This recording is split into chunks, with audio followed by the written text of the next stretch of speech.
Welcome to the SMITE God reveal for Freya, Queen of the Valkyries. Valkyries, the elite and angelic warriors of the Nordic pantheon, are as beautiful and dangerous as a midnight winter storm. Yet, their queen, Freya, so irresistibly desirable, so uncompromising in warfare, make the Valkyries seem nothing more than plain paper dolls. She's the object of desire for every god, every man, and the envy of every woman. Even the frost giants crave her for their own, often devising devious plans to trick or force her into marriage. But Freya is proud and strong, with the cunning to escape her enemies and ruthlessly retaliate. Every rose bears thorns, but this one wields swords.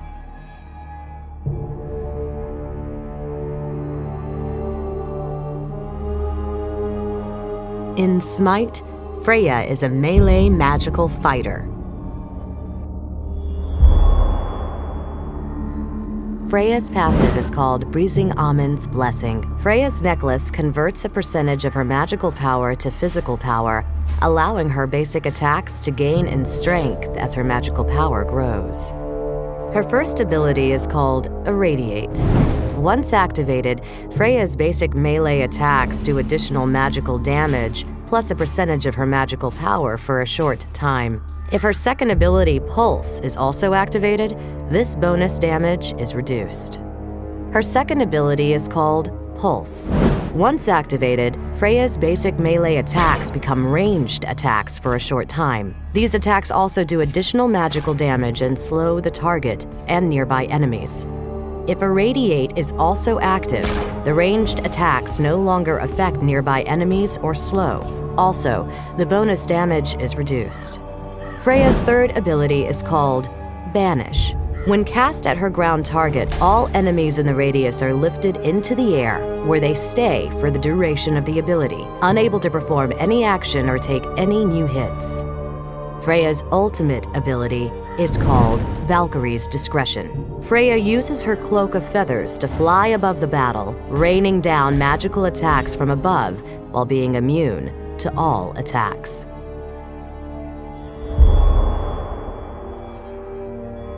In this fight, Freya comes from the jungle and banishes Bastet. She then activates Pulse to start doing damage and slowing. Once Sobek flips Bastet, Freya activates Irradiate and kills Bastet where she lands. Artemis uses her boar to stun Sobek, so Freya uses Valkyrie's Discretion to rise above the battle and get the double kill. This fight starts with Anhur backed up to his tower as Freya initiates the fight with a Banish on Artemis. After using Creeping Curse and withstanding the stun, a couple of shots from Pulse slow Artemis enough to use Valkyrie's Discretion to finish her off. Turning her attention to Odin, Freya activates Irradiate for a few hits to get another double kill.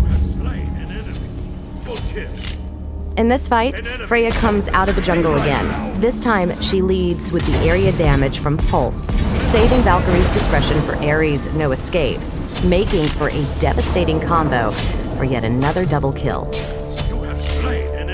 In this final fight, Freya catches an enemy Freya in the jungle, and with a quick Banish and a pause to admire her catch, she secures a kill with a vicious 3 versus 1 gank.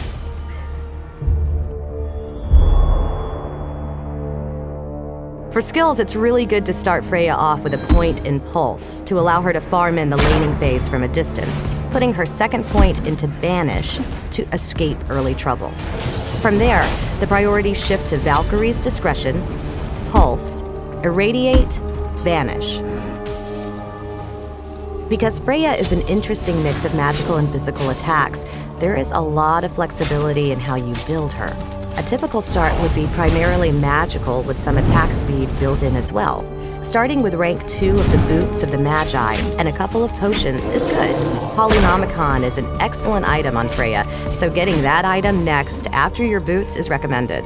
From there, the focus should be on Void Stone, Gem of Isolation, Fatalis, and Rod of Tahuti. Also, since Freya can be an excellent farmer, replacing one of the items with Warlock Sash early is a great idea.